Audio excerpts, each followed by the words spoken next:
So this video is to explain why sometimes I refer to autoimmune gastritis as Hashimoto's of the stomach.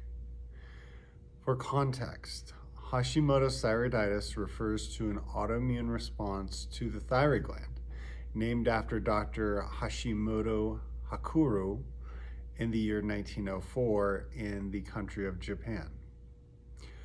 Now, Hashimoto's, again, notes when the immune system is attacking the thyroid, most commonly medically, diagnostically, this was of significance when the thyroid was unable to produce thyroid hormone, ultimately became low in its production of thyroid hormone. Individuals would require thyroid hormone replacement therapy, and as a consequence, they would be on thyroid medication the rest of their lives. That's a trajectory for a lot of patients who have Hashimoto's thyroiditis.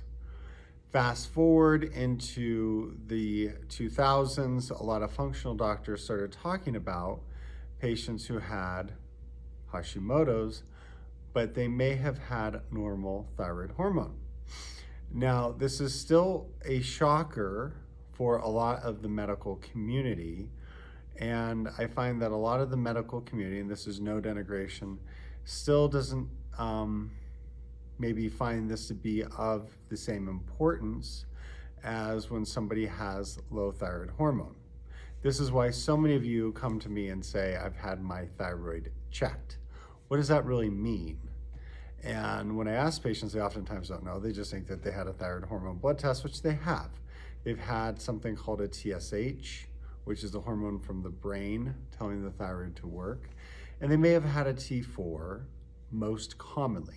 Sure, they could have had other tests, but most commonly those are the tests. Those are hormone tests. Those are not tests for Hashimoto's thyroiditis. Going further, the blood test that we have for Hashimoto's thyroiditis is an antibody test, or an antibody test. And there are two cardinal antibodies to detect Hashimoto's. And keep in mind that antibodies are really a B cell response. So within your immune system, you have, it's very complex, but basically you have T cells and you have B cells. B cells coordinate antibody responses by and large, whereas Hashimoto's thyroiditis is a T cell response condition. And it's also known as chronic lymphocytic thyroiditis. For example, some patients may have normal thyroid antibodies, but they have abnormal thyroid ultrasounds because maybe they have a T cell response affecting their thyroid, creating an abnormal texture to their thyroid, and they in fact have Hashimoto's thyroiditis.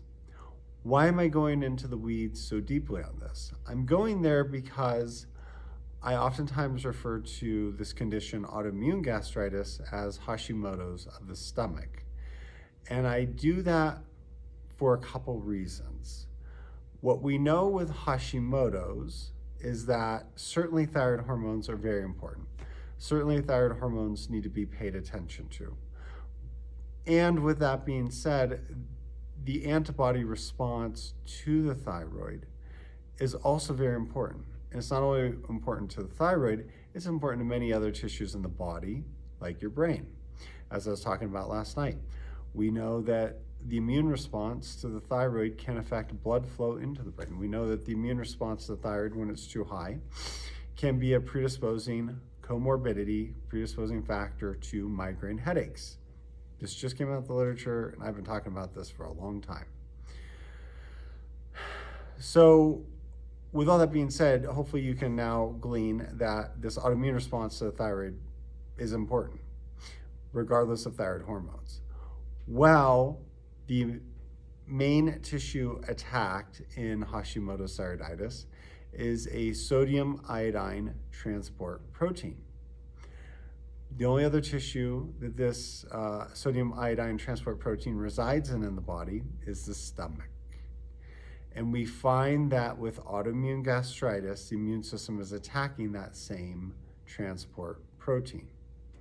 So what is autoimmune gastritis? Autoimmune gastritis is a condition of autoimmunity where the immune system is in fact attacking the stomach lining. It's attacking the parietal cells. And if it goes on for long enough, it can ultimately attack intrinsic factor, which is the factor that's needed to bind to B12, vitamin B12, for it to be absorbed into your bloodstream to eventually have many functions throughout the body that are absolutely critical. And I'll do more videos on this, but you can go to search Gates Brain Health Autoimmune Gastritis. You can watch my videos on this. Needless to say, we're finding that somewhere between 20 and 40% of those who have Hashimoto's can have autoimmune gastritis. And it's thought that the two are very much linked. Now, can somebody have autoimmune gastritis without Hashimoto's? Yes, I've seen it quite often. And other associated factors like H. pylori infections are thought to induce autoimmune gastritis. There seem to be strong genetic associations with autoimmune gastritis. So the two conditions, Hashimoto's and or autoimmune gastritis, can be separate or they can be intertwined. And I also feel it's very important in my workups that I oftentimes check for both conditions when there's a clinical suspicion of an autoimmune disorder affecting either organ. Now, very similar to Hashimoto's, I consider it a spectrum. And so we can have what we would consider the early phase of antibody attack to the thyroid. If that goes on long enough, for some people, not all, for some people, they will eventually develop hypothyroidism. And we can definitely see signs on their thyroid ultrasound, as an example, of abnormalities in texture for a lot of these individuals. Not all, but a lot. So autoimmune gastritis I see very much the same way, where somebody can have antibodies to the stomach, and the antibodies to the stomach will be there maybe for a long time before they develop intrinsic factor antibodies. And those intrinsic factor antibodies can be there for a long time before somebody is radically B12 deficient enough for it to show up on your standard blood test. So it's kind of a spectrum.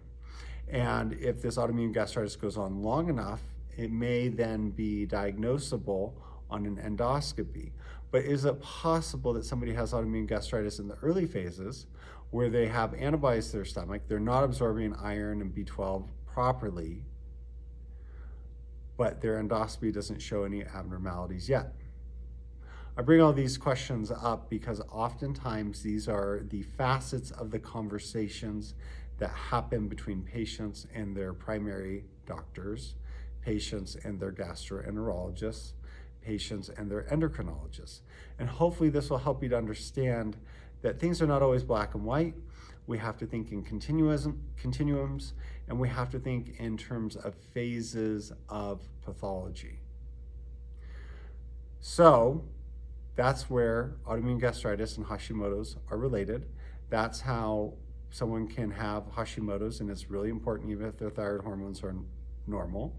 And it can also be important that somebody has parietal cell antibodies, but they don't have signs of severe atrophic gastritis on their endoscopy yet.